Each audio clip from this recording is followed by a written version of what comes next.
Good afternoon. It's good to be here. I did have a sort of a strange path to becoming a religion writer and to this interesting education I've had on Islam in the past 5 years. Like most journalists at small to mid-sized papers in America, before September 11th, I may not have written a word about Islam or Muslims. After September 11th, we all had to get schooled real fast on what was the nature of this religion and the folks who practice it in our communities. I was working in a bureau with the St. Pete Times when in 2003 there was a FBI raid on a doctor's office in our community. Some of you may remember the Sami Al-Arian case from Florida. Well, this is sort of on the fringes of that in our little rural community in Florida. A friend of his, a colleague, was arrested along the same day Sami Al-Arian was. So and the guy who was arrested in our community just happened to live right down the street from me. So this quickly became a local news story. And we realized right off the bat that we were going to have a difficult time writing about Muslims in our community because first, we didn't know them. They didn't know us as a media. They were distrustful to a certain extent, and 2 years after 9/11 and all that had been transpired, you probably can't blame them. But and our relationship started off pretty rough to begin with. They were critical of the stories we were writing about this fellow that got arrested, which had a suspicious tone in part because we didn't have a counterbalancing Muslim side because they wouldn't talk to us.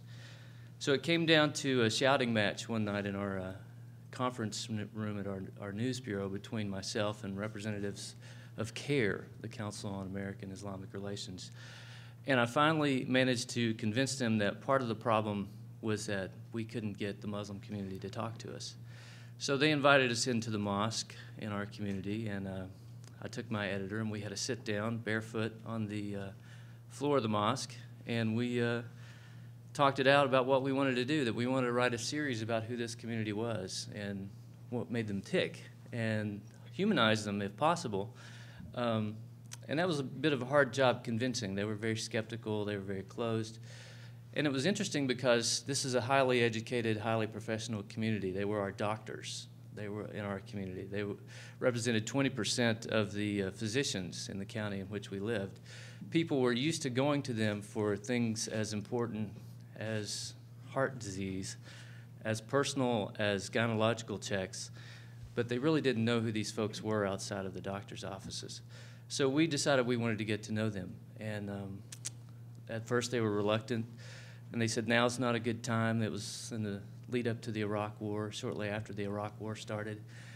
And I remember making the point to them, well, when is a good time for us to get to know you? Is it when we invade Syria? Is it when we invade the next country, Iran, whatever it is? And finally, they allowed us to come in. And over the next 9 months, I must have spent 35 Fridays in the mosque, hearing them preach, talking to them afterwards. It was my best access to them. Over the course of the holidays, Ramadan, I went into their homes and attended their feasts.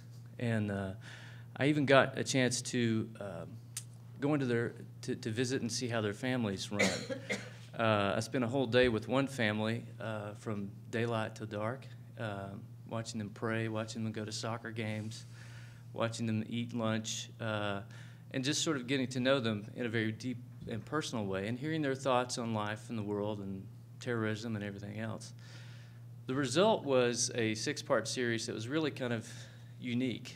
I was in a bureau. We had an edition just for our county, but we devoted 6 days out of a week to writing this series of stories that focused on every aspect of their life, how the immigrant Muslims came to be in our community, about the school they had started, about the professional work ethic they had, about their views on terrorism in the world, and how important the Israeli-Palestinian issue were to even to all of the Muslims we talked to. So it was very educational.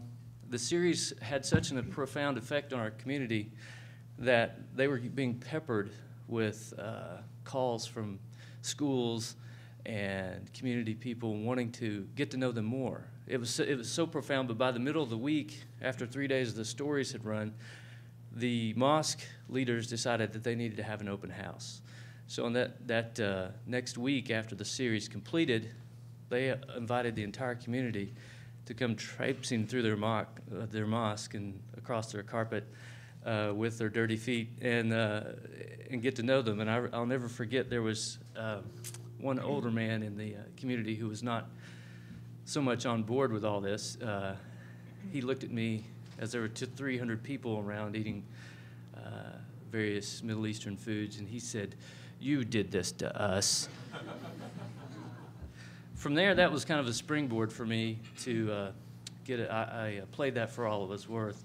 And there was a religion job open in Indianapolis, so I jumped at it because I really found this subject interesting, and it hasn't disappointed me so far. Support for Voices and Visions comes from the Social Science Research Council, the SSRC, leading innovation in the social sciences and educating the next generation of social science researchers.